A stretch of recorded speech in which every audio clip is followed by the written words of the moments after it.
स्वागत है आप सभी का चैप्टर नंबर 28 में। और आज हम समझने वाले हैं कि जो अभी तक हमने डॉक्यूमेंट पोस्ट किए, जो हमने F-02 की मदद से पोस्ट किए या तो फिर FB50 की मदद से, इन डॉक्यूमेंट्स के रिपोर्ट आप कहाँ पे देखेंगे। तो इसके लिए एक स्पेशल टी कोड यूज़ होता है जो है हमारा FBL3N। अब आपको सुनने के बाद ऐसा लग रहा होगा क्या ही कंफ्यूजिंग कोड है, लेकिन जैसे जैसे आप प्रैक्टिस करेंगे आपको धीरे धीरे सारे कोड बाय हार्ट हो जाएंगे और ये सब कुछ आपको इजी लगने लग जाएगा। तो अगर आप ऐसे भी को बहुत अच्छे से सीखना चाहते हैं तो हमारी ये पूरी सीरीज़ को आप ज़रूर देखिए।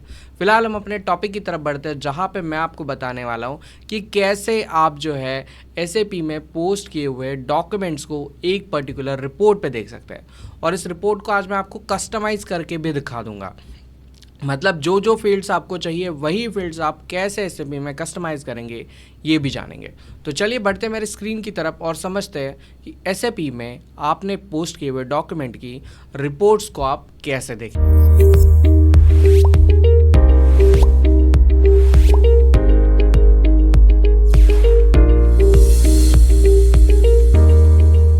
तो चलिए शुरू करते हैं इस इंटरेस्टिंग वीडियो को, जहाँ पे हम समझने वाले हैं GL रिपोर्टिंग कैसे देखी जाती है। तो इसके लिए हमारे पास दो रास्ते हैं, एक है IMG पाथ जो आपको डिस्प्ले पे मैं दिखाने वाला हूँ, और दूसरा हमारा टी कोड जो है हमारा FBL3N। तो चलिए अब सबसे पहले SAP की तरफ बढ़ते हैं। तो यहाँ पे मैं आ जाता हूँ अपनी SAP स्क्रीन पे। अब मैंने आपको कौन कौन से डॉक्यूमेंट पोस्ट करके दिखाए, कैसे कैसे पोस्ट किए, वो मैं आपको दिखाता हूँ। तो इसके लिए हम अपनी स्क्रीन को थोड़ा सा जूम इन कर लेते हैं। और यहाँ पे मैंने अभी तक जो टी कोड आपको दिखाया जहाँ पे आप डॉक्यूमेंट पोस्टिंग कर सकते हैं वो है मेरा F-02। F-02 की मदद से आप डॉक्यूमेंट को जो है वो पोस्ट कर सकते हैं। और दूसरा तरीका जो मैंने आपको दिखाया वो था मेरा FB50, जिसे हम एंजॉय ट्रांजेक्शन भी कहते हैं। तो यहाँ पे हमने FB50 कर लिया। मैं स्क्रीन को जूम इन करता हूँ, एंटर करता हूँ।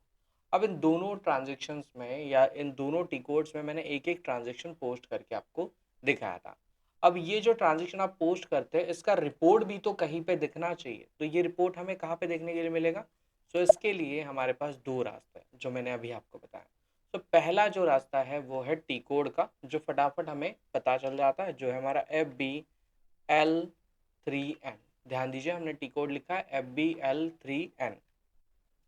इतना लिखिए, एंटर करिए। जैसे आप एंटर करेंगे आपके सामने GL account line item display का ये ऑप्शन आ जाएगा। यहाँ पे आप आइए। यहाँ पे आने के बाद बहुत सारे फीचर्स हैं, मैं धीरे धीरे आपको ये सारे समझाता रहूँगा, लेकिन फिलहाल हमें यहाँ पे क्लिक करना है ऑल आइटम पे। और इतना करने के बाद यहाँ पे देखिए आपको टॉप में एक घड़ी जैसा ऑप्शन दिख रहा है जिसे हम एग्जीक्यूट कहेंगे। क्या कहेंगे? एग्जीक्यूट। तो यहाँ पे आप सिंपली एग्जीक्यूट कर दीजिए और आपको पता चल जाएगा कि आपके पास जो है आपने दो ट्रांजेक्शन अभी तक पोस्ट किए, रेंट पेड और ये टेस्ट का। यहाँ पे आप देख सकते हैं 9 तारीख को हमने एक ट्रांजेक्शन पोस्ट किया, 11 तारीख को पोस्ट किया, और ये ट्रांजेक्शन्स की वैल्यू है। तो अभी हमने ये देखा शॉर्टकट की मदद से, मतलब टी कोड की मदद से। अगर हम स्टेप बाय स्टेप या वन बाय वन क्लिक करके देखना चाहते हैं तो कहाँ पे देखेंगे? सो इसके लिए यहाँ पे देखिए आपको SAP मेन्यू दिख रहा है। यहाँ पे आप अकाउंटिंग में आ जाइए। यहाँ पे आप आ जाइए अपने फाइनेंशियल अकाउंटिंग में। फाइनेंशियल अकाउंटिंग में आपको यहाँ पे लेजर का ऑप्शन देखने के लिए मिल जाएगा, लेजर अकाउंट्स में। यहाँ पे आप आइए, इसके अंदर आपको आ जाना है अकाउंट्स में, और अकाउंट्स में आपको कोड देखने के लिए मिल जाएगा जो हमारा FAGLL03। यहाँ पे आप डिस्प्ले एंड चेंजेस वाले ऑप्शन पे देख सकते हैं। तो यहाँ पे आप आइए, डबल क्लिक करिए। जैसे आप डबल क्लिक करेंगे आप देख सकते हैं हमारे पास GL account line item display, GL view का ऑप्शन देखने के लिए मिल जाएगा। और अगर मैं दूसरा वाला स्लाइड यहाँ पे ओपन करूँ, है ना, यहाँ पे हम एक नई स्क्रीन को ले लेते हैं यहीं पे, और हम यहाँ पे टी कोड यूज़ करते हैं FBL3N और एंटर करते हैं। देखिए सेम चीज़ आपको दिख रही है, बस यहाँ पे थोड़ा सा चेंज हमें देखने के लिए मिल रहा है, जो है हमारा ये वाला type, normal item, noted item, park item, ये हमें जो है FBL3N में देखने के लिए मिल जाता है। लेकिन जब आप पाथ के थ्रू यहाँ पे आते हैं, मतलब FAGLL03 की मदद से आप यहाँ पे आते हैं, तो आपको यहाँ पे ये ऑप्शंस देखने के लिए नहीं मिलते। ठीक है, तो चलिए कोई नहीं। अभी हमने देख लिया कि हमारे पास जो है तीन अलग अलग दो अलग अलग जो है वो बिल्स अवेलेबल है, मतलब दो बिल्स जो है हमें पे करना है। लेकिन यहाँ पे मैं देख रहा हूँ कि मेरे पास जो फॉर्मेट है वो थोड़ा अलग सा लग रहा है। जैसे यहाँ पे क्लियरिंग डॉक्यूमेंट है, टेक्स्ट है, ये सारे ऑप्शन जो है मेरे पास अवेलेबल है। अगर मैं इस ऑप्शन को कस्टमाइज़ करूँ, मतलब अपने हिसाब से अगर फ़ील्ड्स रखना चाहो तो क्या मैं रख सकता हूँ? सो हाँ, आप ऑब्वियसली रख सकते हैं। तो यहाँ पे देखिए हमारे पास 3 अलग-अलग ऑप्शन दिख रहे हैं। ये है पहला ऑप्शन है हमारे पास जो है चेंज लेआउट का, इसके बाजू में आपको दिखेगा सिलेक्ट लेआउट का, और ये है आखिरी वाला हमारा सेव लेआउट का। अब सबसे पहले देखते हैं कि हमारे पास ये जो लेआउट है ये कौन-सा लेआउट है। तो यहाँ पे हमें सिलेक्ट लेआउट वाले ऑप्शन पे आ जाना है। आप जैसे सिलेक्ट लेआउट वाले ऑप्शन पे, मतलब बीच वाले ऑप्शन पे आएँगे, क्लिक करेंगे, आप यहाँ पे देख सकते हैं हमारे पास 3 अलग-अलग लेआउट यहाँ पे अवेलेबल है। एक है स्टैंडर्ड लेआउट, एक है स्टैंडर्ड फॉरेन करेंसी लेआउट, और एक है जीएल अकाउंट स्टैंडर्ड लेआउट। ये 3 अलग-अलग लेआउट अभी हमने यहाँ पे देखे हैं। अब इस डॉक्यूमेंट में जैसे मैं लेआउट को चेंज करता हूँ, मेरे पास जो है वो चेंजेस देखने के लिए मिल जाते हैं। अभी एक काम करते हैं, हम अपना स्टैंडर्ड लेआउट ही रखते हैं यहाँ पे, और अब हम यहाँ पे कोई चेंजेस करना चाहते हैं, या हम यहाँ पे कोई फील्ड ऐड करना चाहते हैं, यहाँ से कोई फील्ड को हम कम करना चाहते हैं, तो उस केस में हम क्या करेंगे? तो यहाँ पे देखिए आपको फर्स्ट ऑप्शन देखने के लिए मिल जाता है जो है चेंज लेआउट का। आप सिंपली चेंज लेआउट पे क्लिक कर दीजिए। चेंज लेआउट पे क्लिक करने के बाद अब जो भी फील्ड आपको चाहिए या नहीं चाहिए, जैसे मेरी टेक्स्ट में, जैसे मेरे रिपोर्ट में यहाँ पे मुझे टैक्स कोड देखने के लिए मिल रहा है, ये मेरा क्लियरिंग डॉक्यूमेंट देखने के लिए मिल रहा है, टेक्स्ट देखने के लिए मिल रहा है, तो इसमें से कुछ फील्ड्स मुझे नहीं चाहिए। जैसे एग्जांपल के लिए हम यहाँ पे क्लियरिंग डॉक्यूमेंट नहीं चाहते, तो यहाँ पे देखिए आपको क्लियरिंग डॉक्यूमेंट देखने के लिए मिल जाएगा, है ना? इस तरफ क्लियरिंग डॉक्यूमेंट है, और आपको यहाँ पे एक एरो देखने के लिए मिल जाएगा कि आप इसे मूव करना चाहते हैं, है ना, हाइड करना चाहते हैं फील्ड को। यहाँ पे मैं क्लिक करता हूँ, तो यहाँ से निकल गया। अब इसे हम कॉपी कर दें, और देखिए हमारे पास जो है हमारा क्लियरिंग डॉक्यूमेंट हट चुका है। हम एक बार वापस से ट्राई करते हैं। इस बार टेक्स्ट को हटाते हैं, यहाँ पे सेलेक्ट करिए, एक बार और ही क्लिक कर दीजिए और कॉपी कर दीजिए। जैसे आप कॉपी करेंगे, आपके सामने से वो फील्ड और वहाँ से हट चुके हैं, मतलब आप जिस तरीके से चाहे उस तरीके से कस्टमाइज कर सकते हैं। अब यहाँ से मैं बाहर आ जाता हूँ, और हम यहाँ पे वापस एक बार एंटर कर लेते हैं। जैसे मैं एंटर करूँगा, आप देखेंगे अरे ये तो क्या हो गया, ये वापस आ गया। तो अगर आप कोई कस्टमाइज़ करते हैं और वो कस्टमाइज़ एज़ इट इज़ रहना चाहिए, तो उसके लिए आपको क्या करना है?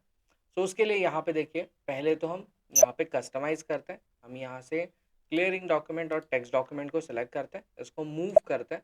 मूव करने के बाद इसको कॉपी करते हैं। अब कॉपी करने के बाद मेरे पास 2 फील्ड कम हो चुके हैं। अब मुझे इसे सेव करना है। जैसे मैं सेव करूँगा, अब ये बोलेगा कि आप यहाँ पे जो कस्टमाइज़ आपने चेंजेस किए, वो आप कहाँ पे रखना चाहते हैं। तो आपको अपने लेआउट को नाम देना है। तो मेरी कंपनी का नाम है, अब हम यहाँ पे 01 बीजे लिखते हैं, और अब इसे सेव करते हैं। जैसे आप सेव करोगे, अब आपका जो है लेआउट यहाँ पे सेव हो चुका है। मैं ही भूल गया था यहाँ पे कि इस लेआउट आपको जो है बैकस्लैश लगाना चाहिए, तो हमने यहाँ पे लगा लिया। अब इसे बाय डिफ़ॉल्ट कैसे ओपन करेंगे? क्योंकि फिर एक बार अगर मैं बाहर जाता हूँ, क्लियर करता हूँ और यहाँ पे एग्ज़ीक्यूट करता हूँ, फिर से सेम रिपोर्ट मेरा आ जाएगा। तो मेरा स्टैंडर्ड जो फॉर्मेट अभी मैंने कस्टमाइज़ किया, वो कैसे आएगा? तो इसके लिए यहाँ पे आपको सेटिंग में आ जाना है। सेटिंग में आपको लेआउट का ऑप्शन देखने के लिए मिलेगा। लेआउट में आपको यहाँ पे नीचे एडमिनिस्ट्रेशन का ऑप्शन देखने के लिए मिलेगा। यहाँ पे आप क्लिक करिए। क्लिक करने के बाद ये देखिए, आपका जो है नाम अभी आपने क्रिएट किया, वो आपको यहाँ पे लेआउट देखने के लिए मिल जाएगा। इस लेआउट को आप सेलेक्ट करिए। सेलेक्ट कर लिया, अब इसे सेव कर दीजिए। अब हम यहाँ से बाहर आते हैं, और जैसे मैं बाहर आता हूँ, एक बार और बाहर आते हैं। अब मैं यहाँ पे एग्जीक्यूट करता हूँ। अब आप देखिए, आपने जो फॉर्मेट या आपने जो लेआउट अभी सेट किया है, वही लेआउट आपको देखने के लिए मिल जाएगा।